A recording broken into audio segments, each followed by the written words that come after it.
dari Yunanda itu kan. Oh iya, kesempatannya maaf. Terus kalau boleh tahu Mbak, hasil itu sendiri akan dipenuhi sama orang lain? Kebetulan saya kesini sendiri sih, soalnya pada sibuk semua nggak bisa nangkap. Jadi ini sebelumnya kan Mbak belum pernah katanya ya kalau seperti ini gitu kan. Jadi saya menjelaskan dulu nih, dalam konseling itu ada asas-asasnya juga biar Mbak itu nggak usah takut buat cerita masalah Mbak ke saya gitu kan. Yang pertama itu ada namanya asas apa namanya itu.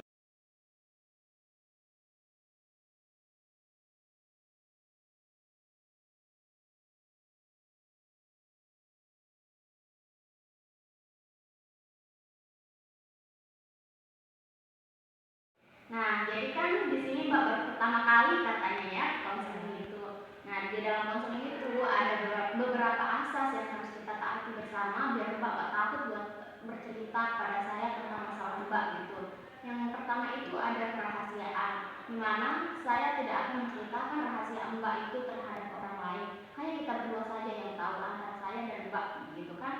Terus yang kedua itu keterbukaan. Apapun masalah Mbak bisa Mbak cerita kepada saya.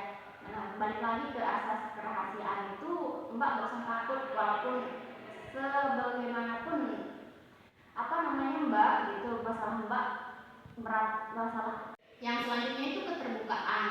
Mbak gak usah takut buat cerita apapun masalah Mbak kepada saya gitu. Mau seberat apapun masalah Mbak, kan kita akan balik lagi ke asas yang pertama yaitu kerahasiaan. Saya nggak akan cerita sama orang lain begitu. Nah, yang ketiga itu kesukarelaan, dimana Mbak kesini atas keinginan Mbak sendiri, bukan dipaksa oleh orang lain, begitu kan Mbak? Iya Mbak, kebetulan saya emang keinginan diri sendiri yang pengen datang ke sini sih. Oh iya, jadinya itu ya asas-asas kita dalam melakukan konseling ini. Jadi Mbak mau boleh cerita apapun kepada saya, nanti saya akan mendengarkan Mbak. Ketika Mbak butuh untuk apa namanya jawaban, maka saya akan menjawab Mbak begitu. Mbak dulu ya.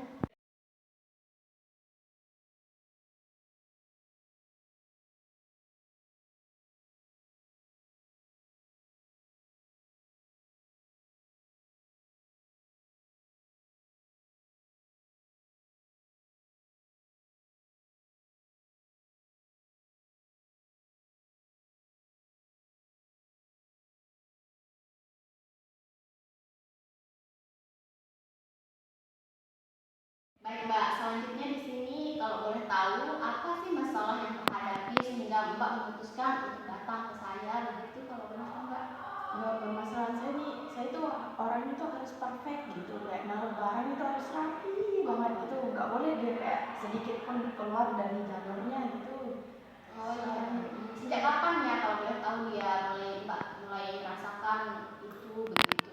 Sudah lama sih Pak, saya ngerasain kayak gitu, makanya sampai ngerasa risih banget sama kebiasaan saya ini, makanya datang ke sini buat konsul ke Mbak gitu. Oh berarti Mbak datang ke sini karena udah merasa capek gitu kan sama kebiasaan Mbak yang harus melihat barang yang harus sesuai sama tempatnya, harus ukurannya sama, letaknya sama, begitu kan Mbak? Iya benar. Ya, kalau boleh tahu Mbak di rumah itu ada berapa bersaudara? Saya itu bertiga, kebetulan saya anak tengah. Oh anaknya tengah. Iya. Wah, enggak. Jadi awalnya tuh Mbak, seorangnya tuh kayak santai gitu kan orangnya di rumah.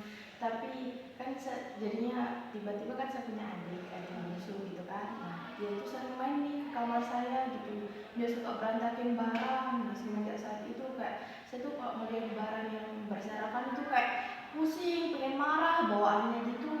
Karena nggak sesuai dari tempatnya saya taruh semula itu, kayak kadang-kadang karena emosi saya yang sering meluap gitu kan, saya ngerasa tuh sesek rasanya di dada itu. Jadinya kok lihat barang yang nggak sesuai di tempatnya tuh kayak rasanya pengen marah gitu ke orang-orang yang di rumah, apalagi ke adik saya yang masih kecil gitu. Walaupun kayak gitu saya marah, saya dongkol sama adik saya itu tetap saya taruh di tempatnya semula gitu. Entah mainan dia yang dia bawa ke kamar saya atau barang-barang saya yang saya rapiin. Kadang itu sampai nangis saya cerita ke orang tua saya. saya kan masih kecil gitu, nggak bisa dibilang gitu mbak. Oh, bagaimana terus tanggapan orang tuanya gitu kalau lihat mbak marah? Atau mbak marah juga ke orang tuanya? Ya kadang-kadang sih saya marah karena kan mungkin orang tua saya, mungkin bapak saya lagi kerja, ibu saya lagi masak, jadinya kan nggak ada yang melihat adik saya gitu kan, makanya adik saya datang ke kamar saya buat main mungkin gitu. Soalnya kakak saya yang pertama itu kan dia sibuk kerja gitu mbak, jarang ada di rumah, jadinya yang di rumah itu kadang cuma kita berempat, jadi adik saya itu mainnya cuma sama saya mbak. Kalau mbak lagi capek gitu kan pasti mbak merasa sesak, mbak bilang kan ya. Nah terus apa sih yang mbak lakuin biar apa namanya rasa cemas dan sesak mbak itu hilang gitu?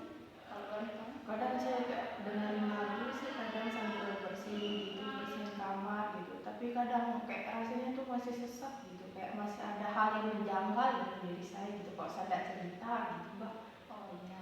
Orang tua mbak, tanggapan orang tua mbak terhadap mbak yang sekarang kayak begini, apakah mereka marah atau pernah nggak mereka buat nyuruh mbak buat pergi berobat gitu? Nggak pernah sih mbak, kayak mereka tuh mungkin mewajarkan apa yang saya lakukan gitu, mungkin karena ini juga kasus yang pertama kali yang terjadi sama saya.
Oke baik mbak, kalau gitu di sini saya mau kasih mbak solusi, semoga mbak bisa nerimanya ya.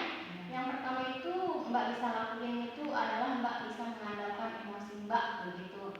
Kalau mbak apa namanya lihat adiknya mbak berantakin barang ataupun di kamar mbak dia berantakin lemari mbak gitu, mungkin mbak bisa ngomong baik-baik dulu sama dia, ajak dia ngobrol aja, nggak usah langsung dibentak, bisa mbak kayak gitu ya mbak ya. Nah terus kalau misalnya mbak melihat banyak barang di luar yang berantakan, di ruang tamu berantakan ataupun di kamar mbak sendiri berantakan, mbak bisa apa namanya itu dulu diamin aja dulu barangnya gitu beberapa saat, nanti lakuin dah aktivitas yang lain. Nanti kalau mbak keluar lagi terus lihat barangnya masih begitu, terus rasa cemasnya mbak muncul, rasa apa namanya penyakit mbak itu pengen ngeberesinnya muncul, itu baru dah mbak buat apa namanya boleh mbak beresin gitu. Soalnya kalau kayak gitu, kalau mbak langsung bersihin nanti mbak bakalan tetap seperti itu gitu. Tapi kalau mbak belajar untuk tidak menghiraukan itu, maka insya Allah nanti kedepannya akan berkurang rasa untuk bersih barangnya, harus sesuai sama ukuran, warna, bahkan bentuknya Mbak ya. Oh ya, makasih ya Mbak atas sarannya, mungkin bisa praktekkan setelah ini. Oh iya, saya harap kedepannya kita bisa tetap komunikasi ya Mbak, nanti saya chat lewat WA ya. Ya kalau gitu udah Mbak ya, kita sudahin aja ya. Nanti apapun masalah Mbak di luar gitu, kalau Mbak butuh buat ngobrol lagi sama saya, Mbak bisa langsung WA saya aja, gak apa-apa ya, saya terima aja WA-nya nanti. Atau Mbak bisa telepon juga, boleh kok. Iya Mbak. Oke, atau udah gitu aja ya Mbak ya. Iya gitu. Nanti kalau Mbak merasa juga kedepannya butuh buat konseling lagi, nanti kita atur jadwal biar Mbak bisa langsung datang.